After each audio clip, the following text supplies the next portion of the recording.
Hi, I'm Leanne from Bat Lady Herbals and welcome to my video. So today I'm coming to you from Central Florida at one of my favorite trails. This is the Little Big Econ State Forest, and I wanted to share with you something that can be found pretty much all throughout Florida and really all throughout the world, and that is pine.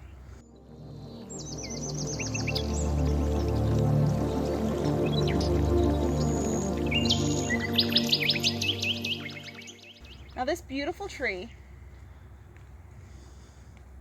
full of needles, is a member of a genus called Pinus. And every member of this genus can be used medicinally and pretty much interchangeably. We have several species that you can find here in Florida. And I believe this one here is a slash pine or Pinus elioti. Now, pines are fairly distinct because of their needles and their bark. But, like I said, every pine can be used medicinally and interchangeably, and there's not really a dangerous lookalike. So when you're starting to learn to identify plants and trees especially, pine's a pretty good genus to start with. Since this genus of trees is found all over the world, it has been used in several different traditional medicines, including Ayurveda, traditional Chinese medicine, and Native American medicine. And almost all of those different modalities use it in a very similar way. But probably the most common way this tree is used medicinally is the needles are used to help with scurvy and to help boost your immune system. The reason for that is that they are super concentrated with vitamin C. As a matter of fact, especially during cold and flu season, I often just stick a needle in my mouth while I'm hiking, just to give myself a little bit extra vitamin C boost. If you're wondering what it tastes like, it's kind of citrusy, a little bit astringent, but it's pretty darn good. Now the pine needles, not only are they great just to munch on to give yourself a bit of a vitamin C boost, but they're also full of vitamin A, and they're expectorant, which means that if you drink a tea or have a syrup made from pine needles, it will help you cough up anything that's in your lungs. Now, in addition to all the upper respiratory issues, pine has also been known to help people with asthma. And pine is full of carotenoids, which, if you hear the word carotenoid, you think of carrots. Carrots are good for your eyes. Carotenoids are good for your eyes. So pine can be really good to improve vision, reduce degeneration that happens naturally over time of your sight, and to improve the overall health of your eyes. The needles aren't the only thing on this tree that can be used. Quite often in traditional medicine, the bark is used, the inner bark, the root, and the pine nuts, as well as the sap, which is often called pine pitch. Now, all of these have slightly different properties and can be used in slightly different ways.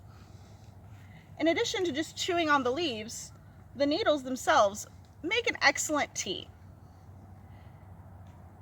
And you can also tincture them to get that immune boost as well. Now, the pollen is also useful, and it's useful in several ways, one of which it's extremely packed full of essential vitamins and minerals like vitamin C and vitamin A and several different vitamin Bs. But one way that people don't usually think of for pine pollen is it's also a natural testosterone booster. So in men, especially older men who might be having some problems with low testosterone, pine pollen might be good to add into your daily routine. Now in traditional Chinese medicine, they also use the pine nuts for some expectorant qualities, helping to get some deep-seated stuff out of your lungs, but also to help soothe those coughs afterward. Now, Native Americans would actually take the inner bark or the root and boil it and use that to treat a number of ailments, including leukemia.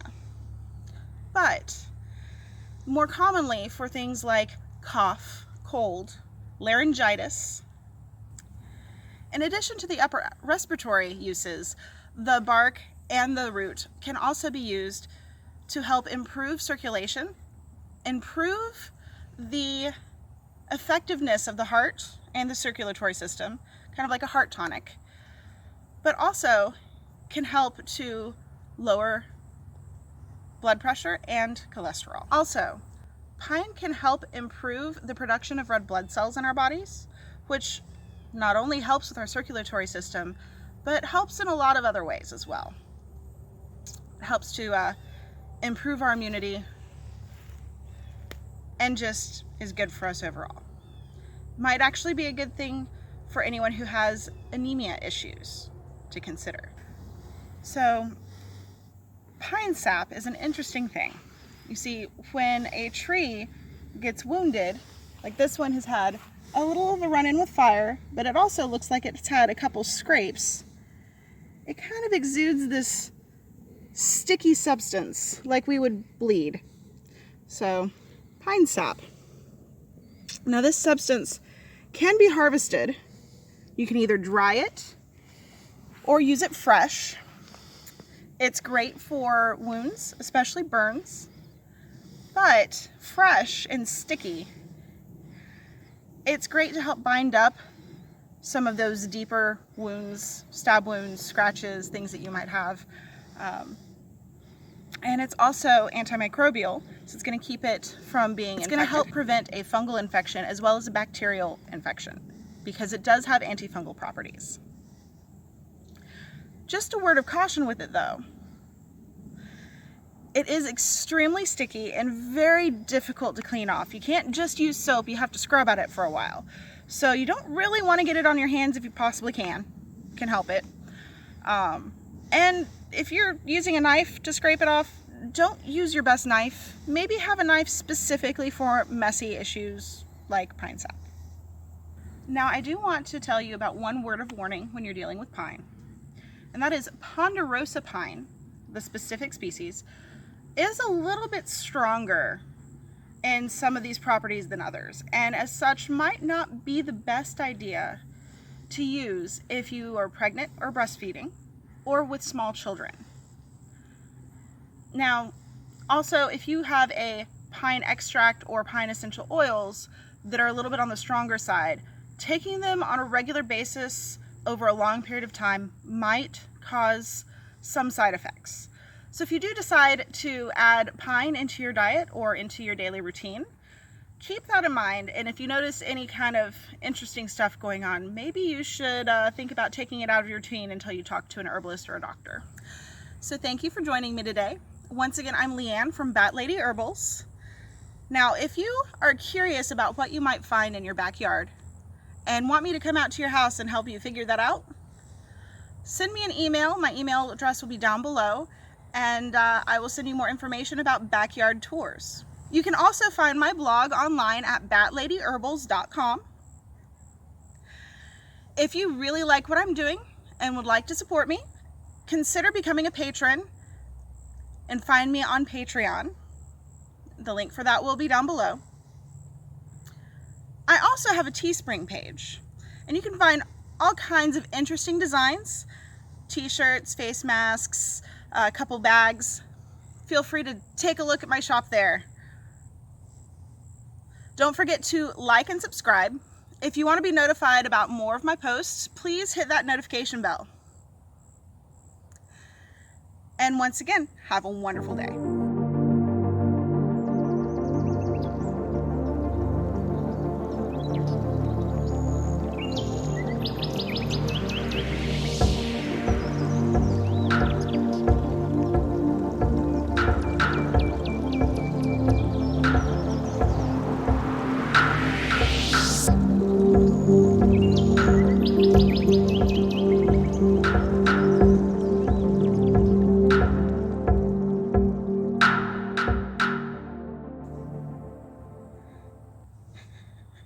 Got me nervous now.